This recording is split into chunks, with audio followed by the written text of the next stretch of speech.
بسم اللہ الرحمن الرحیم۔ السلام علیکہ یا صاحب العصر والزمان۔ کیونکہ خداوند متعال کا قول ہے انما ولیکم اللہ ورسولہ والذین آمنوا الذین یقیمون الصلاۃ ویؤتون الزکاۃ وہم راکعون۔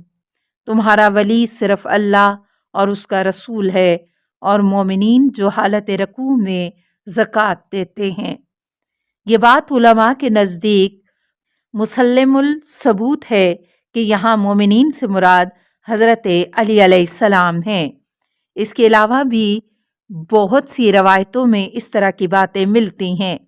اب تم سے یہ سوال کرتا ہوں کہ ایسے باعظمت اشخاص کے خلاف اجتہاد ہو سکتا ہے؟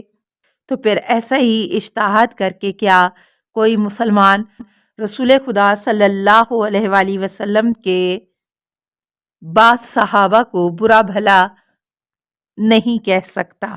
ہم صرف ان صحابہ کو برا بھلا کہتے ہیں جن کے بارے میں ہمیں معلوم ہے کہ انہوں نے اہل بیت رسول صلی اللہ علیہ وآلہ وسلم کے ساتھ برا سلوک کیا ہے، انہیں ستایا ہے اور ان کے اوپر ظلم کیا ہے۔ لیکن جو لوگ اہل بیت رسول اکرم صلی اللہ علیہ وآلہ وسلم کو دوست رکھتے تھے، ہم بھی انہیں دوست رکھتے ہیں، جیسے سلمان، مقداد، عمار، ابو ذر وغیرہ، اور ہم ان لوگوں کی دوستی کے ذریعے خدا کا قرب چاہتے ہیں۔